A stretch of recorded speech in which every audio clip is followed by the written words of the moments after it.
وبرکاتہ۔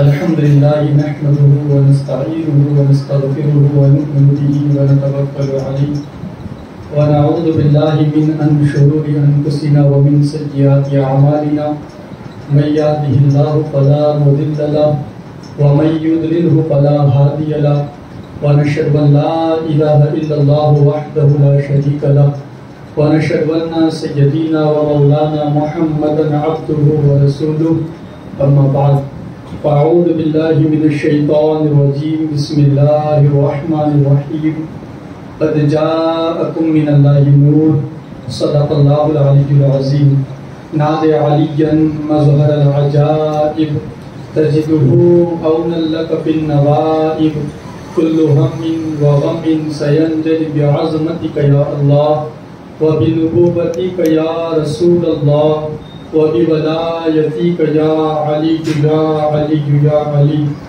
فوت اعظم بمنی بے سر و ساما مدد قبلہ دی مدد کعبہ ایمان مدد بگرداب پر افتاد کشتی غریبانوں شکست رات کشتی بحق خواجہ عثمان ہارون مدد کن یا معین الدین چشتی مدد کن یا معین الدین چشتی مدد کن یا معین الدین چشتی۔ الحمدللہ اور آپ پھر ایک مرتبہ اس سیرت مبارکہ کی عظیم محفل میں حاضر ہیں۔ اللہ کی بارگاہ میں ہم دعا کرتے کہ اللہ کریم ہم سب کا یہاں پر آنا قبول فرمائے اور یہاں کے آنے کو جنت میں جانے کا ذریعہ بنا دے۔ آئیے کچھ باتیں سننے اور سنانے سے پہلے اپنے اور ساری کائنات کے مرکز عقیدت حضور رحمت عالم فخر آدم و بنی آدم جناب احمد مجتبیٰ و محمد مصطفیٰ صلی اللہ تعالی علیہ وسلم کی بارگاہ میں جس طریقے سے پڑھاؤ بلند آواز سے میرے ساتھ پڑھے الصلاۃ والسلام علیک یا رسول اللہ، الصلاۃ والسلام علیک یا حبیب اللہ، وعلی آلک واصحابک یا نور اللہ صلی اللہ تعالی علیہ وسلم۔ الحمدللہ پچھلی محفل میں ہم نے اور آپ نے سرور کائنات صلی اللہ علیہ وسلم کے نام مبارک کے تعلق سے بے شمار روایتیں سننے اور سنانے کی سعادت حاصل کی تھی۔ اب اہل عرب کے یہاں بچوں کے نام تفویض کرنے کے بعد جو دوسرا مرحلہ آتا ہے وہ ہوتا ہے بچوں کی ایام رضاعت کے تعلق سے۔ دوسرا مرحلہ اہل عرب کے یہاں پر بچوں کو دودھ پلانے کے تعلق سے آتا ہے۔ میرے پیارے آقا علیہ السلام کے پیارے دیوانوں، آپ سیرت کی اکثر کتابیں اٹھا کر کے دیکھیں تو یہی ملتا ہے کہ سرور کائنات صلی اللہ علیہ وسلم کو سب سے پہلے جس خاتون نے دودھ پلایا ہے ان کا نام تاریخ میں بی بی سویبہ آیا ہے۔ یہ بی بی سویبہ وہ عظیم ذات ہے کہ جنہوں نے سب سے پہلے سرور کائنات صلی اللہ علیہ وسلم کو دودھ پلایا ہے۔ اب یہ بی بی سویبہ کون ہے؟ تو فرمایا گیا کہ یہ بی بی سویبہ ابو لہب کی کنیز ہے۔ ابو لہب کی کنیز تھی اور ابو لہب رشتے میں ہمارے نبی صلی اللہ علیہ وسلم کا چچا لگتا تھا۔ ابو لہب کی کنیز ہے بی بی سویبہ۔ جب سرور کائنات صلی اللہ علیہ وسلم دنیا میں تشریف لائے تو یہ بی بی سویبہ جو ہے یہ دوڑ کر ابو لہب کے پاس گئی اور جانے کے بعد ابو لہب سے کہا کہ ابو لہب مبارک ہو، تمہارے بھائی جناب عبداللہ کے یہاں پر ایک بچے کی ولادت ہوئی ہے، اے ابو لہب تمہیں بھتیجا مبارک ہو۔ جب ابو لہب نے سویبہ کے منہ سے یہ سنا کہ ہمارے یہاں بھتیجا آیا ہے اور یہ خوشخبری سنی تو ابو لہب نے اپنے انگلی کے اشارے سے سویبہ کو آزاد کر دیا کہ جا تو نے مجھے خوشخبری سنائی ہے اس لیے میں تجھے آزاد کرتا ہوں۔ ہاتھ کے اشارے سے انگلی کے اشارے سے اپنی کنیز کو آزاد کر دیا۔ اب آپ توجہ کریں، پوری دنیا جانتی ہے کہ ابو لہب کفر پر مرا ہے، اس کے کافر ہونے میں کسی کو شک نہیں ہے۔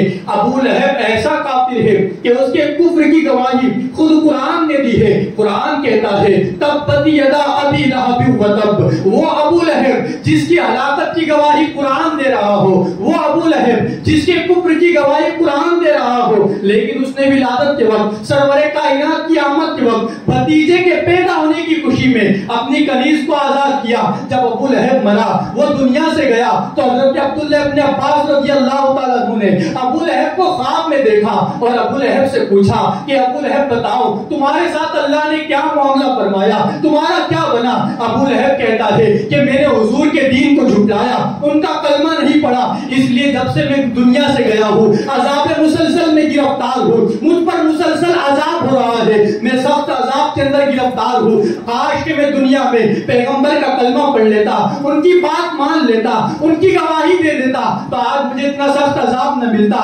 لیکن مجھے ہر لمحہ عذاب دیا جا رہا ہے, ہر گھڑی عذاب دی جا رہی ہے. لیکن ابو لہب کہتا ہے کہ ایک دن ہفتے میں آتا ہے پیر کا دن, جب پیر کا دن آتا ہے میری انگلی سے پانی نکلتا ہے اور میں اس پانی کو پیتا ہوں تو میرے عذاب میں کمی ہو جاتی ہے, میرے عذاب میں تخفیف ہو جاتی ہے. پوچھا کہ وجہ کیا ہے؟ ابو لہب کہتا ہے بات دراصل یہ ہے کہ جب سرور کائنات اس دنیا میں تشریف لائے تھے تو میری کنیز دوڑ کر آئی تھی اور مجھے بھتیجے کی ولادت کی خوشی سنائی تھی, تو میں نے بھتیجا سمجھ کر اپنے بھتیجے کی ولادت کی خوشی میں اپنی انگلی کے اشارے سے اپنی کنیز کو آزاد کیا, تو اللہ نے مجھے اس آزادی اور اس خوشی منانے کا بھی صلہ یہ عطا فرمایا کہ ہر پیر کو میری انگلی سے پانی نکلتا ہے, جس کی وجہ سے میرے عذاب میں تخفیف ہو جاتی ہے. آپ اندازہ فرمائے ابو لہب جیسا کافر اگر بھتیجا سمجھ کر نبی کی ولادت کی خوشی مناتا ہے تو اللہ اسے بھی اس کا صلہ عطا فرماتا ہے. ہم اپنے آقا سمجھ کر خوشی منائے تو ہمیں کس قدر انعام دیا جائے گا,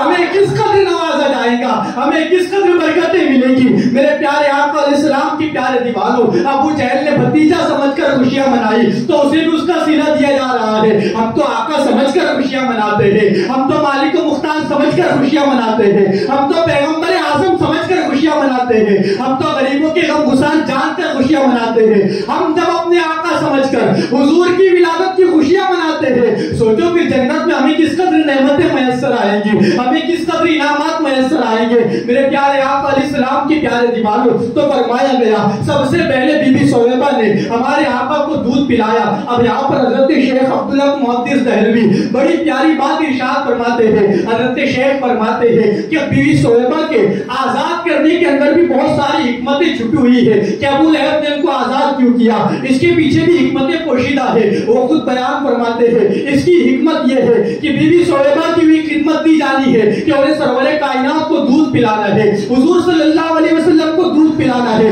اگر یہ کنیز ہوتی تو بعد میں کوئی یہ کہہ سکتا تھا کہ دونوں عالم کے مالک و مختار ہے اور ایک کنیز کا دودھ پیا ہے. اس لیے اللہ کی حکمت یہ ہے کہ پہلے بی بی سویبہ کو آزاد کرا دیا گیا تاکہ بعد میں کوئی یہ نہ کہہ سکے کہ انہوں نے کسی کنیز کا دودھ پیا ہے, بلکہ ہر کوئی یہی کہے گا کہ انہوں نے ایک آزاد خاتون کا دودھ پیا ہے, ایک آزاد عورت کا دودھ پیا ہے. بی بی سویبہ نے سب سے پہلے حضور کو دودھ پلایا, اس کے بعد خود میرے آقا جان کی امی سرور کائنات صلی اللہ علیہ وسلم کی امی حضرت بی بی آمنہ نے حضور علیہ السلام کو دودھ پلانے کی خدمات انجام دی. لیکن اہل عرب کا دستور یہ تھا کہ اہل عرب عموماً اپنے بچوں کو اپنے شہر سے باہر دیہاتوں کے اندر, قصبوں کے اندر یا مکے کے اطراف میں جو گاؤں ہوتے ہیں اس گاؤں کے اندر اپنے بچوں کو دیہاتی عورتوں کے حوالے کر دیا کرتے تھے, دائیوں کے حوالے کر دیا کرتے تھے. اس کی بہت ساری حکمتیں پوشیدہ ہے اور اس کی وجوہات بھی کتابوں میں علماء نے لکھی ہے. پیر کرم شاہ زہری بھی لکھتے ہیں, علامہ عبدالمصطفیٰ اعظمی نے بھی اس بات کو لکھا ہے,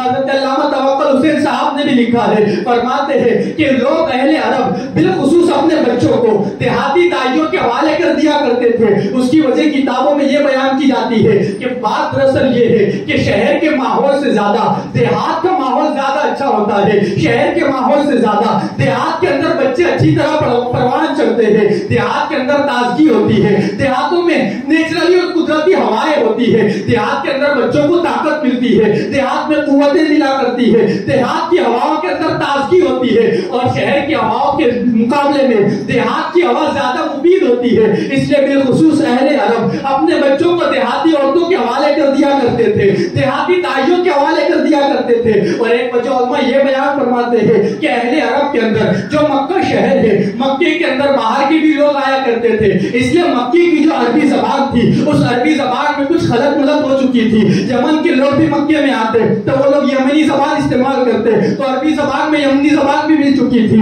ملک شام کے لوگ آتے, وہ شامی زبان استعمال کرتے. حبشہ کے لوگ آتے, وہ اپنی حبشی زبان استعمال کرتے. غرض کے مکے شہر کے اندر دیگر ملکوں کے لوگ آیا کرتے تھے تو ان کی زبان عربی زبان میں مل جایا کرتی تھی. اس لیے وہ لوگ اپنے بچوں کو دیہاتوں میں چھوڑ دیا کرتے تھے, دیہاتی دائیوں کے حوالے کر دیا کرتے تھے تاکہ ہمارے بچے دائیوں کے پاس رہے, وہ دیہات کی عربی سیکھ لے. اور دیہات کی عربی میں کسی طرح کی کوئی غلط ملت نہیں ہے, وہاں اوریجنل عربی بولی جاتی ہے. اس لیے دوحہ مکے کے لوگ اپنے بچوں کو دیہاتی دائیوں کے حوالے کر دیتے تاکہ ہمارا بچہ عربی پر عبور حاصل کر سکے, ہمارا بچہ صحیح صحیح عربی بول سکے. اس لیے عموماً ہوتا یہ تھا کہ مکے کے اطراف میں جو دیہات تھے وہ دیہات کے لوگ بھی, دیہات کی دائیاں بھی مکے میں آیا کرتی تاکہ بچوں کو اپنے ساتھ لے کر کے جائے اور کچھ انعامات مل جائے. اس سال بھی دیہات کی دو عورتیں آ رہی ہے, دیہات کی دائیاں آ رہی ہے. روایت میں آتا ہے اس سال قبیلہ بنو سعد کی دائیاں آ رہی ہے. یہ قبیلہ بنو سعد مکے شہر کے قریب میں ایک دیہات ہے, ایک قصبہ ہے, وہاں کی دائیاں آ رہی ہے. اور ان دائیوں کے اندر اس قبیلے کی سب سے غریب خاتون, اس قبیلے کی سب سے کمزور خاتون بھی آ رہی ہے. اور اسی خاتون کو بی بی دائی حلیمہ کے نام سے یاد کیا جاتا ہے. دائی حلیمہ بھی مکے کی طرف آ رہی ہے, قبیلہ بنو سعد کی دائیاں آ رہی ہے. لیکن قبیلہ بنو سعد کا معاملہ یہ ہے کہ اس قبیلے میں قحط پڑا ہوا ہے, وہاں بارش نہیں برس رہی ہے, زمین سے سبزہ نہیں اگ رہا ہے, جانوروں نے دودھ دینا بند کر دیا ہے, قبیلے کے حال بڑے خراب ہے. اس لیے وہاں کی دائیاں, قبیلہ بنو سعد کی دائیاں اپنے قبیلے سے نکلتی ہے کہ چلو مکہ جاتے ہیں اور عرب کے بچوں کی پرورش کرتے ہیں, ان کے دودھ کا انتظام کرتے ہیں تاکہ ان کی طرف سے کچھ انعامات مل جائے تو ہم اپنا گزر بسر کر سکے. وہاں کی عورتیں جب نکلی ان کے ساتھ دائی حلیمہ بھی ہے, لیکن دائی حلیمہ قبیلہ بنو سعد کی سب سے کمزور خاتون مانی جاتی ہے اور مالی اعتبار سے بھی سب سے غریب ہے. پہننے کے لیے صحیح سے لباس بھی نہیں ہے, ایک کمزور سی اونٹنی ہے, ایک کمزور سا خچر ہے, وہ اسی سواری کو لے کر نکلتی ہے. لیکن دائی حلیمہ کی اونٹنی بڑی سست ہے, بڑی دھیرے دھیرے چل رہی ہے اور دیگر قبیلے والی جو خواتین ہیں ان کی اونٹنیاں تیز چل رہی ہے. جب قافلہ نکلا وہ لوگ آگے بڑھ جاتے ہیں, دائی حلیمہ پیچھے رہ جاتی ہے. پھر قافلے والے ایک جگہ رک کر کے دائی حلیمہ کا انتظار کرتے ہیں, پھر دائی حلیمہ ان سے ملتی ہے. پھر قافلہ تھوڑی دوری پر آگے بڑھتا ہے کہ ان کی اونٹنی کی سستی کی وجہ سے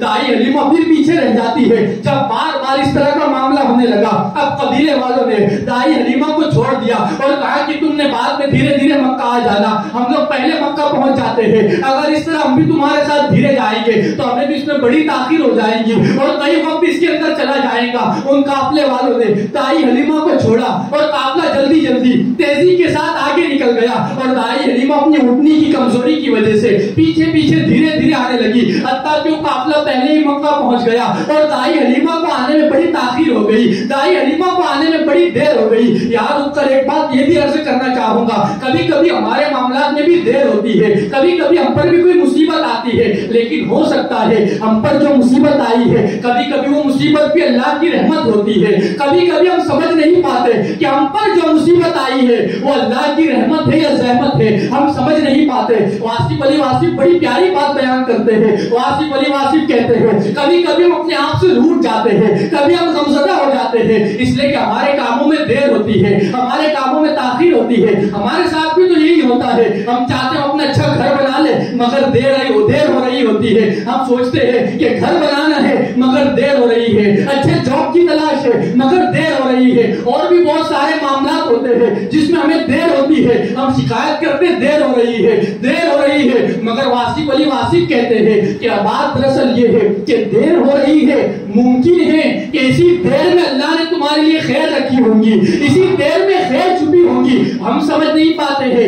دیر میں خیر کیسی ہوتی ہے آؤ دائی حلیمہ کی زندگی سے سمجھتے ہیں, ان کی زندگی کو سنتے ہیں. دائی حلیمہ دیر سے مکہ پہنچی ہے, دیگر قافلے والے پہلے پہنچ چکے ہیں. اب جو دائیاں آئی ہے ان کے ساتھ والی انہوں نے جلدی آ کر پہلے امیر لوگوں کے بچوں کو اپنے ساتھ لے لیا ہے, جو امیروں کے بچے تھے ان کو اپنے پاس لے لیا ہے تاکہ ہمیں بہت زیادہ انعام ملے, ہمیں بہت زیادہ سرمایہ ملے. لیکن ایک بات یہ بھی اچھی طرح یاد رکھے, اس دور میں بھی دائیوں کا دستور یہ تھا کہ وہ دودھ پلانے کے لیے کوئی تنخواہ مقرر نہیں کرتے, کوئی اجرت مقرر نہیں کرتے, بلکہ اس کے بدلے میں مالک انہیں جو عطا کر دیتا, وہ بچوں کے ماں باپ انہیں جو دے دیتے وہ خوشی سے رکھ لیا کرتے تھے. اس دور میں بھی یہ غیرت موجود تھی. اب یہ دائیاں آئی اور امیروں کے بچوں کو لے لیا, لیکن دائی حلیمہ بہت تاخیر سے آئی ہے, اب کچھ بچے باقی ہے. دائی حلیمہ وہاں جاتی ہے کہ میں بھی قبیلہ بنو سعد دائی ہوں، میں بھی دائی ہوں، تمہارا بچہ میرے پاس دے دو تاکہ میں تمہارے بچوں کی پرورش کر سکوں۔ لیکن جو لوگ ہوتے، جو بچوں کے ماں باپ ہوتے،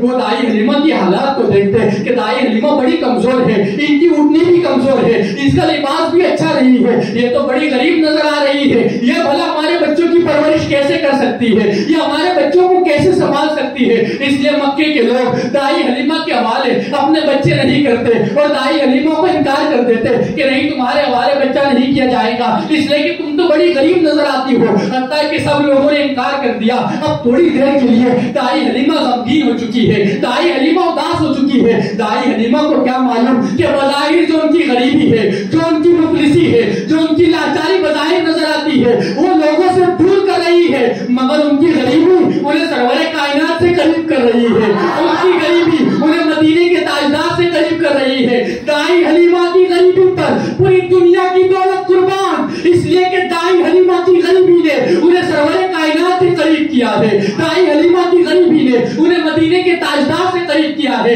اب دائی حلیمہ کا معاملہ یہ ہے کہ لوگ انکار کرتے جا رہے ہیں، اور ادھر جناب عبد المطلب کے گھر کے پاس بھی دائیا آ رہی ہے، لیکن جیسی سنتی کہ گھر کے اندر جو بچہ ہے، ان کے والد جناب عبداللہ کا ابھی چند مہینے پہلے انتقال ہو چکا ہے، تو دائیا سوچتی کہ ان کے والد تو نہیں ہے، بھلا ان کے گھر سے ہمیں کون سا انعام ملنے والا ہے، اس لیے وہ سرور کائنات کو نہیں لیتی، گھر کے باہر سے ہی چلی جاتی۔ ارے وہ نہیں لیتی، بات دراصل یہ ہے کہ سرور کائنات نے ان دائیوں کو اپنی خدمت کے لیے پسند نہیں فرمایا ہے، سرور کائنات نے انہیں اجازت نہیں دی ہے۔ اگر سرور کائنات اجازت دیتے تو یقیناً وہ بھی حضور کی خدمت کے لیے حاضر ہوتے، مگر حضور نے اپنی خدمت کے لیے انہیں پسند نہیں کیا ہے، حضور نے اپنی خدمت کے لیے ان کو منتخب نہیں کیا ہے، اس لیے باہر سے جا رہی ہے۔ ادھر جناب عبد المطلب خانہ کعبہ کے صحن میں پہنچتے ہیں، اور اسی صحن کے اندر بی بی دائی حلیمہ بھی موجود ہے، اور دائی حلیمہ کے شوہر جناب حارث بھی وہاں تشریف فرما ہے۔ جناب عبد المطلب جب بی بی دائی حلیمہ کو اور ان کے شوہر جناب حارث کو دیکھتے ہیں تو پوچھتے ہیں کہ آپ کہاں سے آئے ہو اور مکے کے اندر کیوں آئے ہو؟ دائی حلیمہ کہتی ہے کہ میں دائی کا کام انجام دیتی ہوں، میں بھی مکہ آئی ہوں تاکہ کوئی بچہ مجھے مل جائے، میں اس کی پرورش کر سکوں۔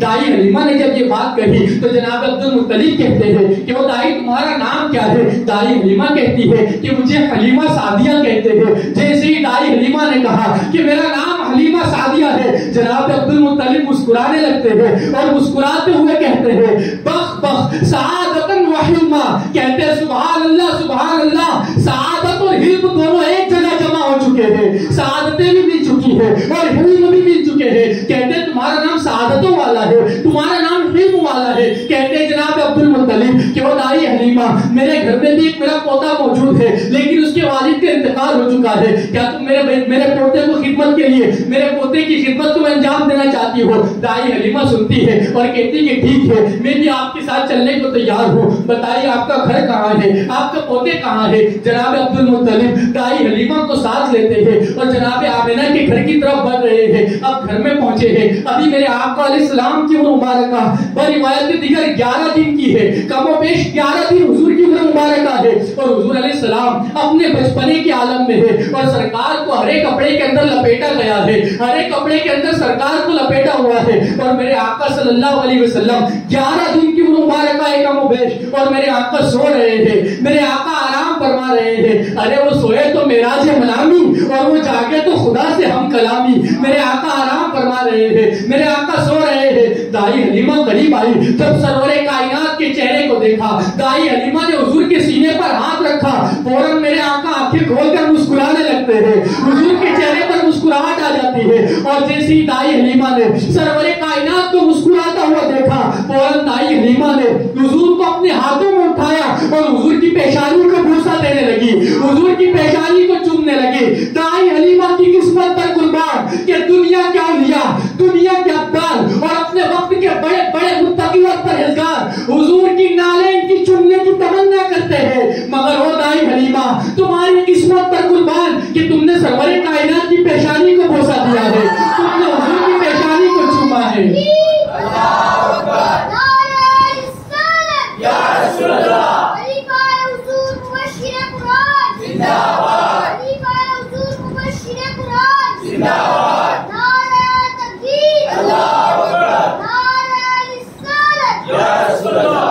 الحمدللہ اس بچے نے یاد دلایا کہ آج حضور مفسر قرآن کا بھی عرس ہے. اللہ مفسر قرآن کے فیضان سے مالا مال فرمائے.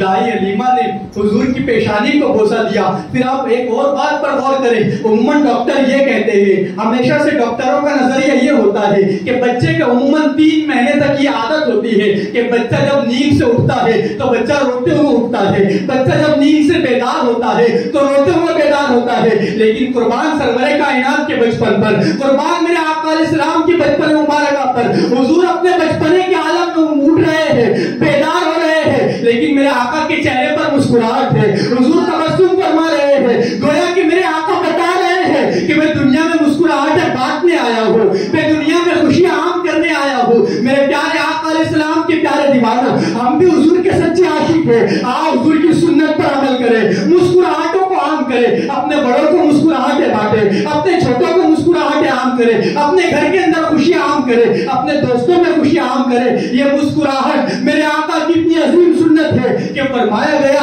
اگر کوئی اپنے مومن بھائی کو صرف مسکرا کر دیکھتا ہے تو اللہ تعالیٰ مسکرانے پر بھی صدقے کا ثواب عطا فرماتا ہے.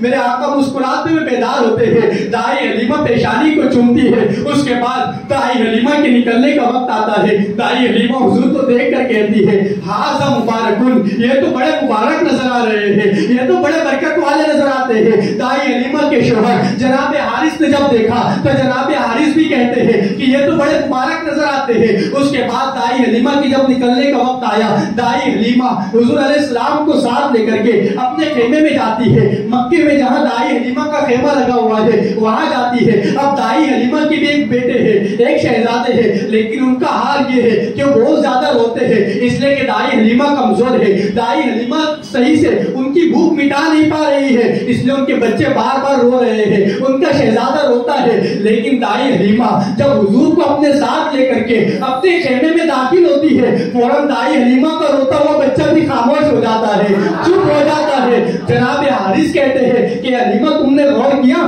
کہ جب یہ ہمارے خیمے میں آئے ہیں ہمارا بچہ روتا تھا, ہم اسے بہت خوش کرنے کی کوشش کرتے, اسے چپ کرانے کی کوشش کرتے, مگر ہمارا بچہ چپ نہیں ہوتا. لیکن جیسے یہ خیمے میں آئے ہیں, ان کو تم نے خیمے میں لایا ہے, فوراً ہمارا بچہ خاموش ہو چکا ہے, ہمارا بچے نے رونا بند کر دیا ہے. یقیناً یہ بچہ بڑا برکتوں والا بچہ ہے, یہ بڑا مبارک بچہ ہے. انشاءاللہ اس کے بعد کے واقعات آئندہ ہفتے آپ کے سامنے بیان کیے جائیں گے. اللہ ہم سب کو عمل کی توفیق